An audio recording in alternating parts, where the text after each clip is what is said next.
Hey, salut tout le monde, j'espère que vous allez bien. Je vais faire une petite vidéo qui va parler de EPL. EPEL. C'est peut-être un mot que vous avez déjà vu lorsque vous utilisez une Red Hat Linux ou toute autre distribution basée sur Red Hat Linux. Par exemple sur CentOS, Rocky Linux, Helma Linux. Donc la vidéo va être séparée à deux parties. La première, ça va décrire c'est quoi EPL pour peut-être vous aider à savoir si c'est pertinent pour vous de l'activer sur votre système, si c'est sécuritaire d'utiliser un paquet qui vient du dépôt EPEL. Et par la suite, je vais vous montrer comment activer le dépôt EPEL dans une machine Red Hat Linux 9. Donc pour décrire c'est quoi EPEL, savez-vous que Red Hat Linux est bâti à partir de Fedora Linux? Fedora Linux est un peu une vitrine technologique pour Red Hat Linux, mais aussi pour le monde Linux en général. Il y a beaucoup de nouveaux trucs qui arrivent sur Fedora Linux avant bien d'autres distributions Linux. Par contre, si vous observez le nombre de paquets qu'il a dans Red Hat Linux, vous avez sûrement remarqué qu'il y en a beaucoup moins que dans Fedora Linux. Juste par exemple, dans le cas que je vous montre à l'écran, dans Fedora, je peux installer la suite bureautique KDE Plasma, en fait, l'interface graphique de bureau KDE, alors que dans Red Hat Linux, si je fais la même commande, KDE Plasma n'est pas disponible. Donc si vous vous demandez pourquoi, la réponse est très simple, c'est Red Hat Linux est une distribution pour entreprises qui est supportée jusqu'à 10 ans.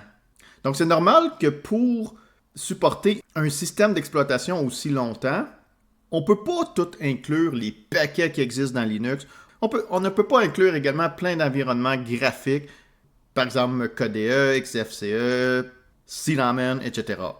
Donc Red Hat Linux inclut dans ses dépôts plein de logiciels qui sont pour une utilisation entreprise. Donc si vous utilisez la version station de travail, vous allez avoir comme LibreOffice, un environnement graphique et des outils orientés entreprise qui vont être supportés pendant 10 ans par l'équipe de Red Hat Linux. C'est pareil pour la version serveur de Red Hat Linux. C'est aussi des services de niveau entreprise qui sont proposés. Mais cette fois-ci, ce sera un environnement léger et plus concentré sur les trucs utiles pour un serveur. Donc par exemple un serveur web, un serveur DNS, etc. Un environnement qui vient sans interface graphique. Alors que Fedora Linux, c'est une distribution Linux qui est supportée un petit peu plus qu'un an. C'est également supporté par une communauté et c'est une distribution Linux qui propose plein d'interfaces graphiques. Vous pouvez y installer Cinnamon, vous pouvez y installer KDE, vous pouvez y installer XFCE. Et il y a plein d'outils et de logiciels que vous trouvez dans Fedora, mais pas dans Red Hat Linux. Donc, EPL, EPEL, c'est quoi ça? En anglais, ça veut dire Extra Package for Enterprise Linux. Donc, si je traduis, c'est des paquets extra pour Linux Entreprise. Linux Entreprise, en fait, est Red Hat Linux. Ou toutes les autres distributions basées sur Red Hat Linux, comme par exemple Rocky Linux, Alma Linux, Oracle Linux également, etc. Donc, c'est un dépôt supplémentaire qu'on peut ajouter dans Red Hat Linux qui est supporté par la communauté de Fedora Linux pour y mettre des paquets supplémentaires. C'est des paquets stables parce que, comme prérequis pour faire partie du dépôt EPEL, ce paquet doit avoir été dans Fedora Linux. Le projet Fedora est hébergé par Red Hat Linux. Il y a même des ingénieurs de Red Hat Linux qui travaillent sur le projet Fedora et sur le projet EPEL, du moins qui contribuent au projet. Des ingénieurs de Red Hat font partie de l'équipe leader du projet EPEL, donc ceux qui prennent des décisions de quel paquet qui va être autorisé, quel paquet va être retiré. Et Red Hat Linux héberge l'infrastructure du projet Fedora et EPEL. Donc c'est pas un dépôt qui vient de nulle part. Mais c'est très important à prendre en compte que ce qui se trouve dans le dépôt EPEL, ce n'est pas des paquets qui sont supportés par Red Hat Linux officiellement. Il n'y a aucune garantie entreprise. Donc, je parle au niveau du support proposé par Red Hat Linux. Dans le dépôt EPEL, dans le dépôt Fedora, c'est du support par la communauté. Oui, il peut y avoir des employés de Red Hat qui vont mettre du temps sur le projet, mais il n'y a aucune garantie niveau entreprise comme que Red Hat ont. En parenthèse, le dépôt EPEL peut être un petit peu de on fait ce qu'on veut et on fait ce qu'on peut. S'il n'y a pas de volontaire pour maintenir un paquet, ce dernier ne sera pas disponible dans le dépôt EPEL. Bien que c'est dirigé par une équipe pour s'assurer que c'est de la qualité qui soit là, qu'il y a quand même une certaine qualité et cohérence dans le projet, une logique également. Il n'y a aucun contrat qui garantit qu'un bug va être corrigé, qu'un problème de sécurité va être corrigé également dans les dépôts qui sont dans le paquet EPEL. Oui, il y a souvent des bonnes chances que la communauté travaillant dans le projet EPEL le fera, mais il n'y a aucune garantie. Je ne veux pas vous faire peur avec le support par communauté. Plusieurs distributions Linux comme Debian et Fedora, OpenSUSE et Arch Linux sont supportées par une communauté et j'ai personnellement une grande confiance en ces distributions Linux et c'est ces distributions-là que j'utilise presque à temps plein à la maison et dans mon propre poste professionnel, le poste que j'utilise. Donc pourquoi je vous dis ça? Oui, moi, sur plusieurs machines, j'utilise le dépôt EPEL. Mais selon la situation, selon le serveur, je choisis si je vais activer le dépôt EPEL, puis également quel paquet que je vais installer. Et tout cela, c'est vraiment dans l'optique entreprise. Est-ce que j'ai plusieurs machines à supporter? Est-ce que j'ai beaucoup de données sensibles? Des services critiques à livrer avec les machines que je administre? Est-ce que j'ai des comptes à rendre à des clients, par exemple une certification de sécurité, des audits de sécurité? Donc, c'est ces questions-là, des fois, qui vont faire que je vais choisir une distribution Linux de grade entreprise comme Red Hat Linux le propose ou Oracle Linux. Et je ne suis vraiment pas en train de dire que Red Hat Linux est meilleur que les autres distributions Linux. Au contraire, pour ce que j'en fais d'un ordinateur, je préfère de loin les autres distributions Linux. Mais pour un environnement critique, business, qu'on deal avec des clients, des données sensibles, j'ai toujours travaillé avec des distributions Linux ayant un support de grade entreprise comme Red Hat Linux. Donc, toutes ces pistes de réflexion que je suis en train de dire à propos de EPEL, de Red Hat Linux, c'est juste pour vous aider à vous poser des questions pour déterminer est-ce que je peux utiliser tel paquet du dépôt EPEL. Parce que quand on administre un serveur critique, c'est des questions qu'il faut se poser. On ne peut pas juste activer un dépôt. Il y a des réflexions à faire sur le paquet qu'on installe, sur le support de ce paquet-là, pour être sûr que ça ne va pas compromettre la sécurité et la stabilité de son système. Donc, pour revenir à c'est quoi EPEL, pour mieux décrire son utilité. Donc, par exemple, dans Red Hat Linux, il y a seulement l'interface graphique de GNOME qui est proposée. Donc, l'équipe de Red Hat Linux ont choisi un environnement graphique. Et celle qu'ils l'ont choisi, c'est l'environnement de bureau GNOME. Et de proposer le support en cas de problème, mais aussi en cas de brèche de sécurité.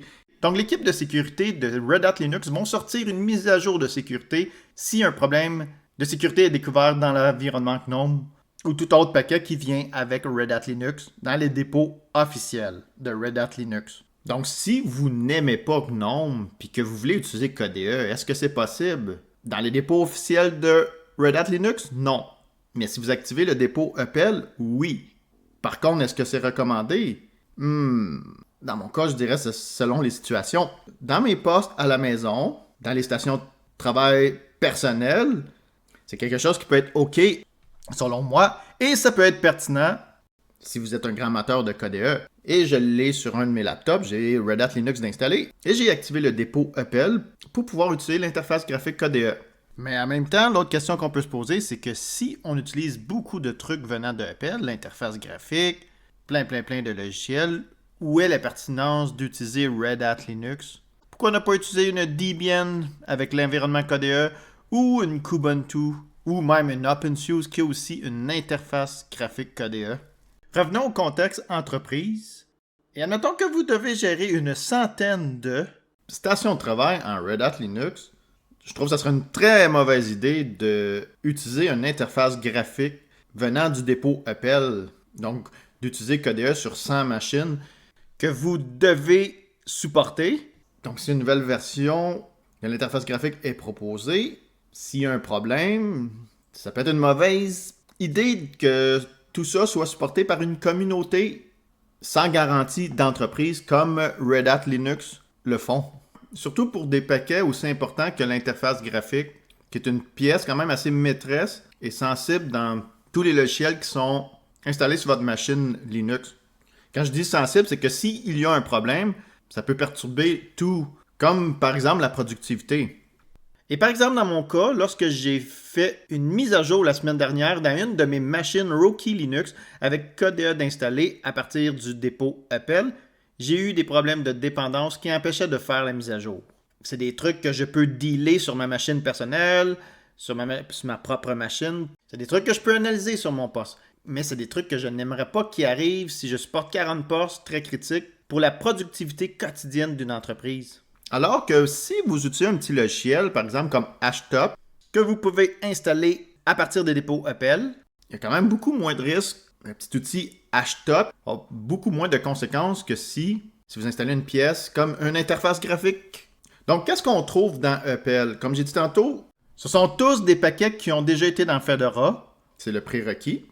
Donc, ils ont été testés, ils ont été utilisés par plusieurs utilisateurs. C'est des paquets stables. C'est aussi seulement des paquets open source qui sont dans Apple. Si un paquet est déjà présent dans Red Hat Linux, il ne sera pas présent dans EPL, même pour une version plus récente. Cela, c'est pour éviter des conflits. Donc, c'est vraiment des paquets qui n'existent pas dans Red Hat Linux. Mais contrairement à Red Hat Linux, il n'y a pas la même garantie entreprise que ce qui se trouve dans Red Hat Linux, dans les dépôts officiels de Red Hat Linux. Il n'y a aucune garantie de personne que dans le dépôt Apple qui garantit que ce paquet X sera présent tout le long de la durée de vie de Red Hat Linux et qu'une mise à jour sortira en cas de problème avec ce paquet. Par exemple, un paquet qui est présentement présent peut disparaître un jour et des nouveaux paquets peuvent apparaître dans le dépôt Apple. Ils vont disparaître soit si c'est parce qu'ils sont difficiles à maintenir, soit qu'il n'y a plus personne qui est disponible pour maintenir ce paquet. Donc, il y a plusieurs raisons qui peuvent faire qu'un paquet va apparaître et disparaître. Bien sûr, si c'est un paquet très populaire, même si le mainteneur du paquet décide de partir, il y a de très grandes chances qu'une nouvelle personne prenne sa place.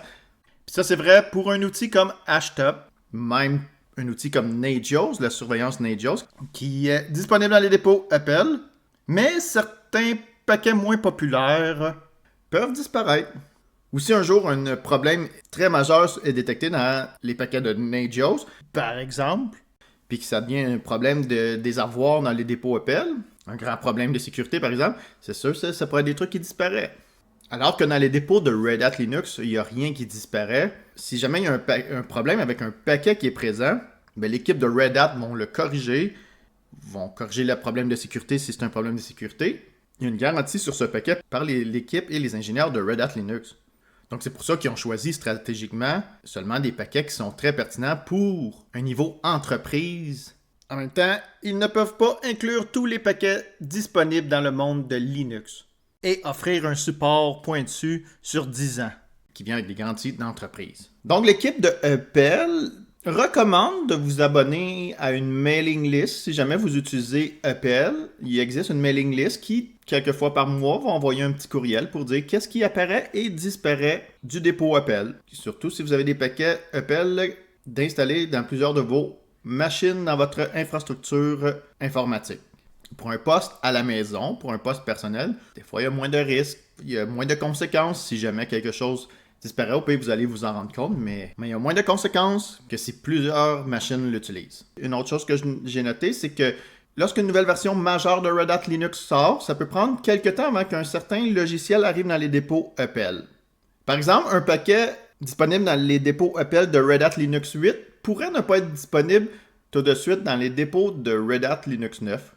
Ceci, c'est parce que la personne qui maintient le paquet tel quel n'a pas encore eu le temps de le faire. Il n'y a aucun contrat qui l'oblige de le faire. Puis très souvent, c'est des bénévoles qui le font, ou même si ça peut être des ingénieurs de Red Hat Linux, très souvent, ils vont le faire dans leur temps personnel. Donc, ça peut prendre quelques mois, parfois, pour les paquets beaucoup moins populaires, d'apparaître dans les dépôts Apple lorsqu'une nouvelle version de Red Hat Linux sort. Donc, pour conclure, avant de vous montrer comment activer les dépôts Apple, est-ce que vous devez l'utiliser? C'est à vous d'évaluer le risque de l'utiliser. Et sur quel type de machine vous décidez d'activer les dépôts Apple et c'est quel paquet Apple vous décidez d'installer. Comme j'ai dit tantôt, un petit outil comme HTOP a beaucoup moins de conséquences qu'une interface graphique comme KDE, qui inclut beaucoup de paquets, mais qui contrôle beaucoup de trucs lorsque vous travaillez avec une interface graphique. Donc, à vous d'évaluer selon votre situation. Donc, voilà pour la description du dépôt Apple. J'espère que vous avez survécu à ma longue description. Et maintenant, pour l'activer et l'installer. Donc, pour faire ceci, je vais vous montrer en ligne de commande. Comme ça a l'avantage de Vous pouvez le faire soit sur un serveur Red Hat Linux sans interface graphique ou sur une station de travail. Donc, dans le cas d'un serveur sans interface graphique, vous n'avez qu'à rentrer votre nom d'utilisateur et votre mot de passe et ensuite vous allez être déjà dans un terminal. Si vous avez une interface graphique, il va falloir ouvrir une fenêtre terminal pour pouvoir ensuite faire les commandes que je vais vous montrer dans cette vidéo. Les commandes seront présentes dans la description également si jamais vous voulez faire un copier-coller sans avoir à les écrire à la main. Donc la première chose, ça va être de se connecter avec l'utilisateur root. Donc je vais faire SU- et je vais entrer le mot de passe de mon utilisateur root. Si vous voulez utiliser sudo, dans le fond, vous pouvez rester avec votre utilisateur actuel sans vous connecter en root, mais vous allez devoir entrer sudo devant chaque commande que vous allez entrer. Il ne faut pas oublier également que votre utilisateur doit être administrateur de la machine. Donc la première commande que je vous montre, elle est très simple en fait, ça crée une variable qui va avoir comme valeur l'architecture de votre machine. Donc dans ce fichier, /bin/arch, ça contient l'architecture de votre machine. Donc, si vous avez un PC 64 bits, ce fichier aura une valeur différente décrite que si vous avez un ordinateur ARM 64 bits ou un PC 32 bits. Donc, cette commande-là est pertinente parce que cette variable-là va être utilisée pour les prochaines commandes.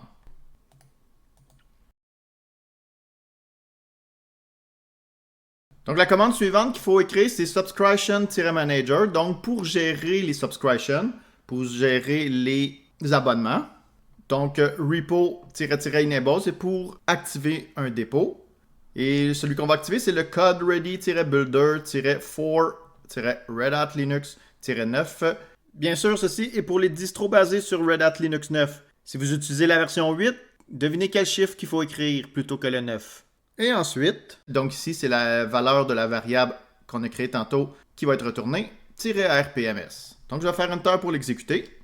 Ceci est un prérequis pour pouvoir ensuite activer les dépôts EPEL. Donc, pendant qu'il active tout ça, il faut patienter. Et une fois que c'est terminé, le prompt du terminal va revenir. Donc, le prompt, c'est lorsque vous pouvez écrire des commandes.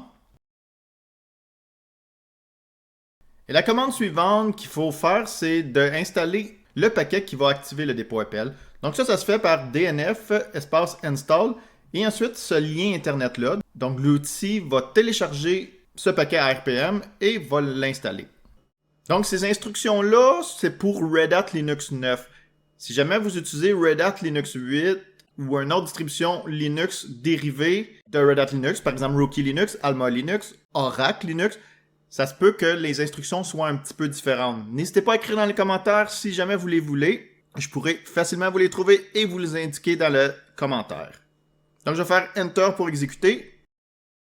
Et ça va télécharger le paquet directement du site internet de Fedora Project. Comme j'ai dit dans la description du service EPEL, c'est le projet Fedora qui héberge et s'occupe du dépôt EPEL.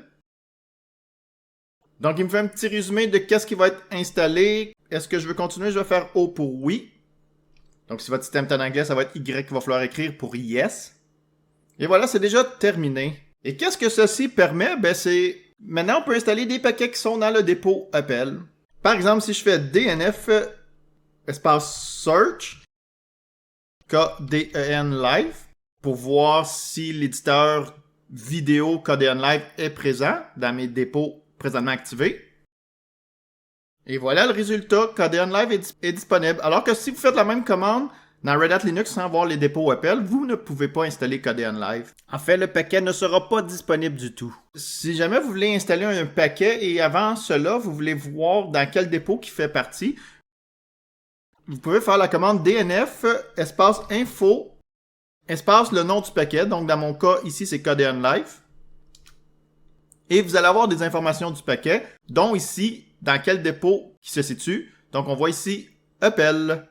Donc, pourquoi ceci est pertinent à savoir? Ben, comme je dis dans la vidéo qui décrit c'est quoi EPEL, si vous installez des paquets dans une machine très critique, c'est peut-être une bonne idée de savoir d'où viennent les paquets qu'on installe, qu'on va installer. Donc, dépendamment dans quelle machine vous installez ces paquets EPEL-là, il y a certaines réflexions à faire et à analyser. Donc, si je fais la même commande, mais avec le paquet OpenSSH, -serveur, en théorie, ça va venir du dépôt système, donc le dépôt officiel de Red Hat Linux. Donc ça veut dire que ce paquet-là, OpenSSH-serveur, est supporté par l'équipe de Red Hat Linux et il sera supporté pendant les 10 ans de vie de Red Hat Linux.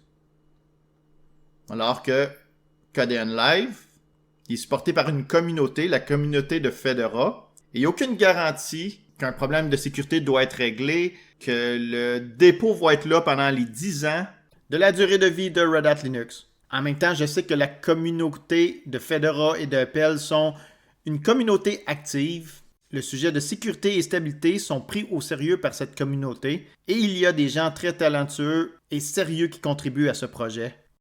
Mais je voulais quand même montrer les différences de ce qui se trouve dans le dépôt officiel de Red Hat Linux Enterprise versus EPEL.